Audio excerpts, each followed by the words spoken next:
Satu kali dua kali musibah turun buat Indonesia, saya simpulkan ini namanya ujian. Satu kali dua kali musibah turun namanya apa? Kenapa hidup harus ada ujian? Karena Allah ingin melihat mana yang terbaik di antara kita hambanya. Antum sebagai santri,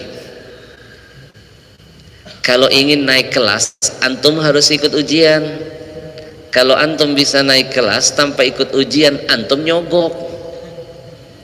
Apalagi naik tingkat, naik kelas, naik derajat di sisi Allah, ujiannya berat. Makin tinggi imanmu, makin rajin ibadahmu, makin mantap istiqomahmu, makin dahsyat ujian menghampirimu. Lihat guru kita Ustadz UAS, tidak berhenti ujian menghampiri. Betul nggak? Yang terakhir dilaporkan, benar-benar yang melaporkan sableng. Ini jangan-jangan saya dilapor di sini. Antum silakan buka rekaman ceramah Kiai Haji Zainuddin MZ dari tahun 80-an. Kenceng itu ngatain orang kafir, ngatain yes ya, Faus. Betul nggak?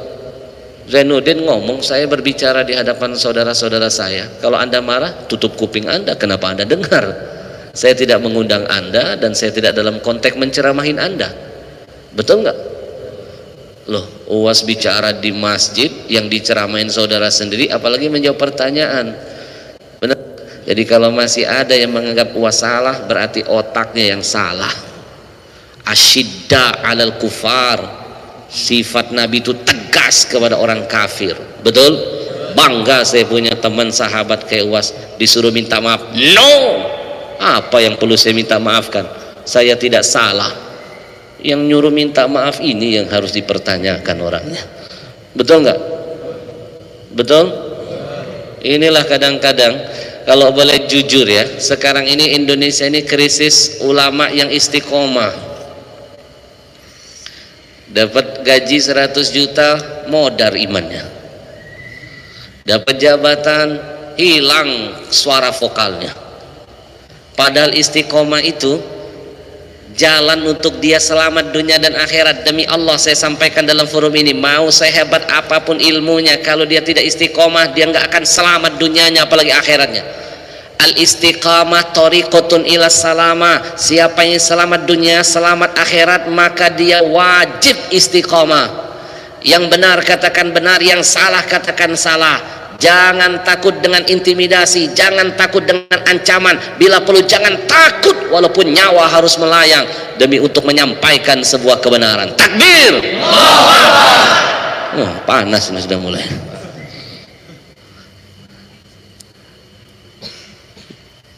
Aduh, padahal istiqomah itu salah satu sunnah Nabi, sifat Nabi.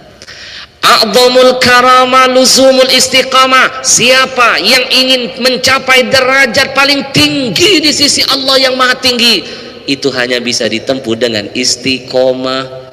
Maaf anak-anakku sayang, tahu nggak kenapa gurumu almarhum ila rahmatil qayyum diangkat derajatnya oleh Allah, dipilih tiket kematiannya husnul khatimah?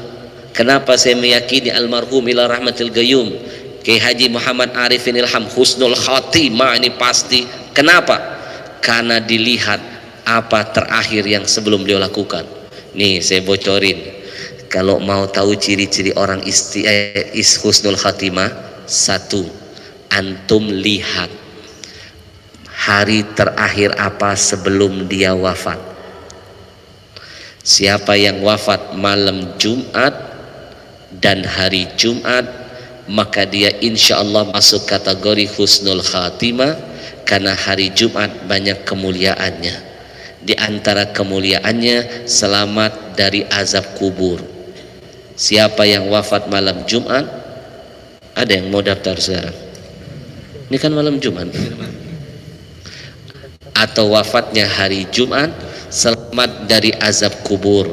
Kalau sudah selamat azab kubur, selamat lintasan berikutnya. Karena al-qabru awwalu manzilin min manazilil akhirah. Kuburan itu lintasan pertama dari sekian banyak lintasan akhirat yang antum akan lalui.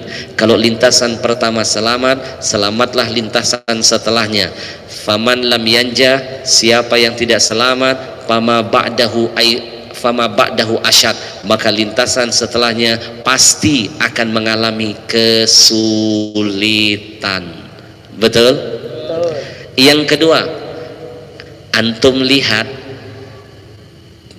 ucapan terakhir apa sebelum dia wafat. Lihat guru kita sebelum wafat berzikir, dan bukan cuma zikir dengan lisan, beliau tunjukkan dengan tangan beliau, liqa Allah. Lihat perbuatan terakhir apa sebelum dia tutup mata. Kalau dia wafat lagi zikir, husnul khatimah. Kalau wafatnya lagi baca salawat, husnul khatimah. Kalau wafatnya dia lagi azan, husnul khatimah. Guru, saya banyak menemukan kejadian ini. Ada yang lagi ngaji meninggal dunia, banyak. Kayak acara Khofifah, qori'nya meninggal dunia yang dibacain ayat tentang kematian lagi. Alladzi khalaqal mauta wal hayata liyabluwakum, meninggal. Kalimat terakhirnya adalah sedang bercakap-cakap dengan Allah, membaca ayat Allah. Saya pernah lihat orang mati lagi ngaji, banyak. Orang mati lagi zikir, banyak. Orang mati lagi azan, banyak. Yang lagi ceramah, enggak banyak. Enggak banyak. Enggak banyak. Udah dibilangin enggak banyak. Kenapa lihat ke saya? Ada yang lagi azan, guru? Ada. Hayya 'alas shalah. Kita di luar nungguin, nggak ada lanjutan azannya. Tumben azan di diskon. Habib, coba lihat di dalam. Begitu masuk, yang azan sudah terbaring. Husnul khatimah. Kalimat terakhirnya menyerukan panggilan orang untuk menghadap Allah. Jadi ciri-ciri husnul khatimah apa tadi? Dilihat dari kalimat terakhir. Kalau dia nggak ngomong, nggak sempat ngomong, maka lihat dari perbuatan terakhir. Ada yang dia nggak sempat ngomong tapi dia sedang melakukan kebaikan. Ada. Saya pernah lihat orang mati lagi mau nabuh beduk. Antum tahu beduk kan? Dia pegang apa itu, kayunya apa namanya? Pentolannya. Pentungannya. Dia pegang pentungannya, begitu mendekat dengan beduk baru dia mau pukul, mati dia. Kenapa? Ketimpa beduk.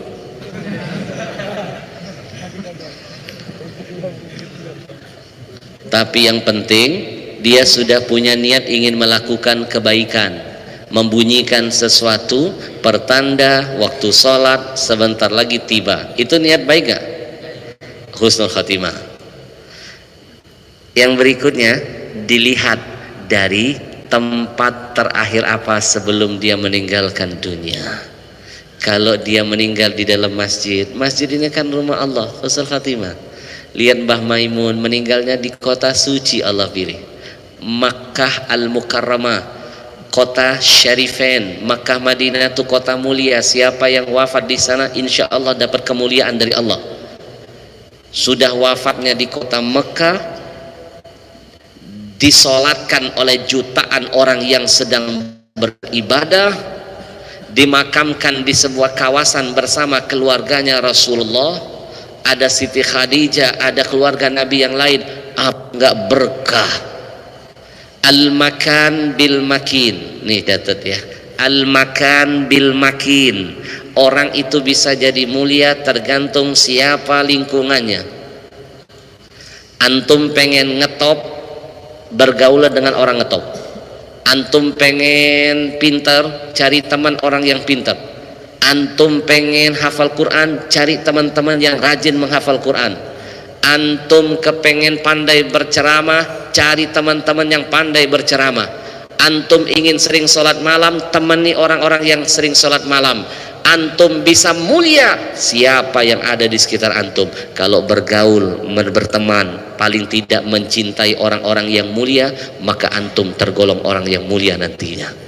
Makanya kenapa di rumah kita itu suka ditaruh foto habaib, foto orang-orang soleh, foto alim. Tahu nggak kenapa? Riyadhah ainiyah, olahraga mata. biar turun ke hati. Karena mau jadi apa sifat kita tergantung apa yang dilihat oleh mata.